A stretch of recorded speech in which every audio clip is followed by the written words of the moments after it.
So what was it like, working together? Some people actually ask us how do we work together as friends, but the truth is we actually only became closer friends after the business started. Really? I thought we were friends. So yeah. That's what you thought. That's what you thought. Wow. No lah, but before that, okay, we were friends, but not that close. We became closer friends as we worked.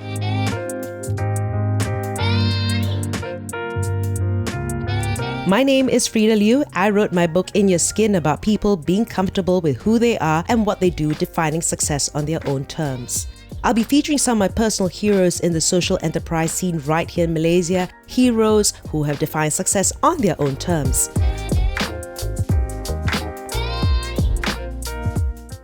Picha Eats began as a project among 3 university students less than 5 years ago and has now evolved into a company that gives dignity to refugees in Malaysia. Their story has reached the global stage. Their business touches on several sustainable development goals like no poverty, decent work and economic growth, and reduced inequality. Yeah, so basically 6 to 7 years ago, myself and my 2 other co-founders, Suzanne and Suilin, we were volunteering in a refugee learning center. And then I was teaching music, Suzanne was teaching English, and Suilin was just facilitating us. We realized a lot of kids were dropping out of education, and then we realized they were dropping out because they had to find part-time jobs to sustain their families. And then because their families are refugees and they can't work in Malaysia, so what they do is they find odd jobs and part-time jobs to sustain. So we wanted to make sure that kids come back to education, but it was very difficult. So we started by volunteering. Then we actually did 2 fundraising concerts in the middle across 2.5 years. And the fundraising concert is like NGO lah. So where we run this concert, we post on Facebook. We went through the whole process of going to cafes, going to people's table and say, hey, we're raising funds. Then they're like, oh no, thank you. They were like, okay. Oh, you're one of those. Yeah, so we did things like that at the time because Kim is always very entrepreneurial. So she has been thinking, this can't be the way, like is there a way? So suddenly out of nowhere, end of December 2015, she just say, why not we try to sell their food? 1st of January 2016, we sat down together at the refugee school and she asked a few people, do you think it's a good idea? And they say, let's just try. Then I'm like, okay, let's just try. I go force my friends, then you all go figure out the food. And she and Suilin went on Google, bought all the packaging, did the food. So they sent the food to me, I gave the food to my friends, collected money. So that was how it started. I remember, I think the 2nd month or the 3rd month, the money was enough to buy an inside scoop waffle. And that was how we paid ourselves. And we were very happy. We were like, oh, got money.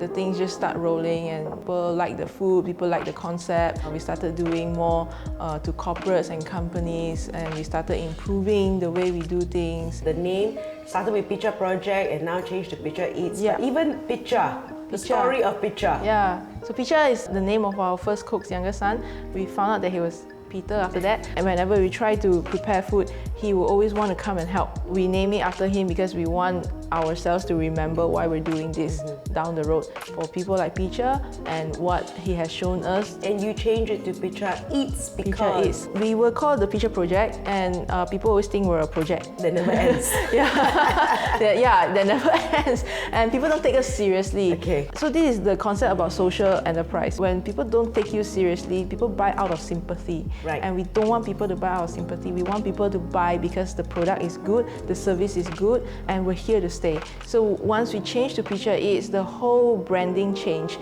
Like great food, awesome service, rebuilding lives. We want people to remember these 3 taglines. We don't want to be seen as a charity. We're not a charity. And it actually helps empower all the chefs way more.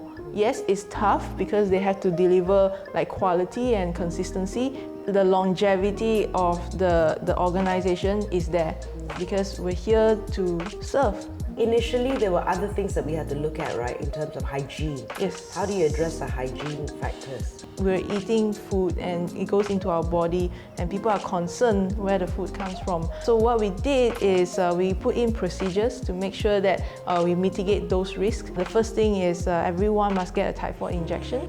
Second thing, everyone must get a food handling certificate.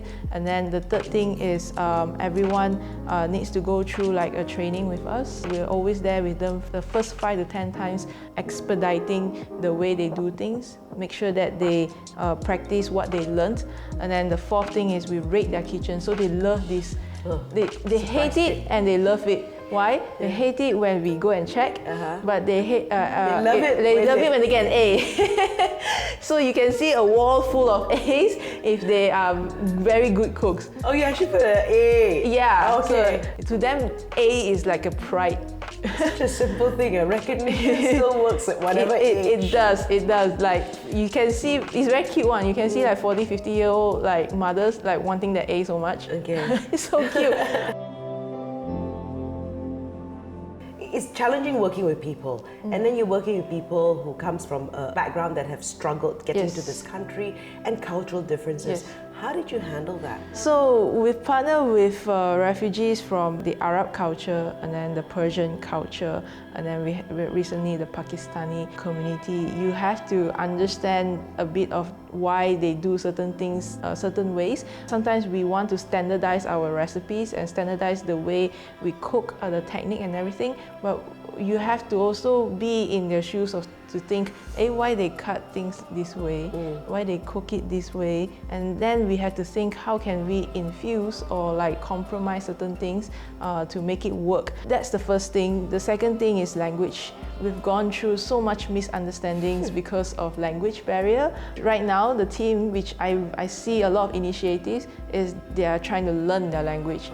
When you visit the family and when they know that you know their language, it breaks down the barriers immediately. Like, so I've been studying Arabic, and some of them like study Urdu and a bit of Persian. Just words that is related to our daily lives or their daily work really helps a lot. In Malaysia, social entrepreneurship I wouldn't say it's so established. In other places, I think in the world, people are still defining what social enterprise is. There are people who still define it as a charity. There's people who still define it as an organization having profits, but you don't take the profits. It's very blur. But to us, social enterprise is a for-profit business driven by a social cause. So when I went to places in the Europe and UK, you can see the social enterprise system is being built up. But the social cause that they assist is very different than what we're doing. Their social cause may work on like more sports-based, more youth-based. But in Malaysia, you can see it's very community-based. But their needs are different. Yeah, and they have better support. They have better support. I would say Malaysia needs way more improvement in terms of support. Despite the challenges from different cultures to languages, there's nothing like the human and the entrepreneurial spirit to keep them from striving, one meal at a time. Follow me for more stories in social enterprises.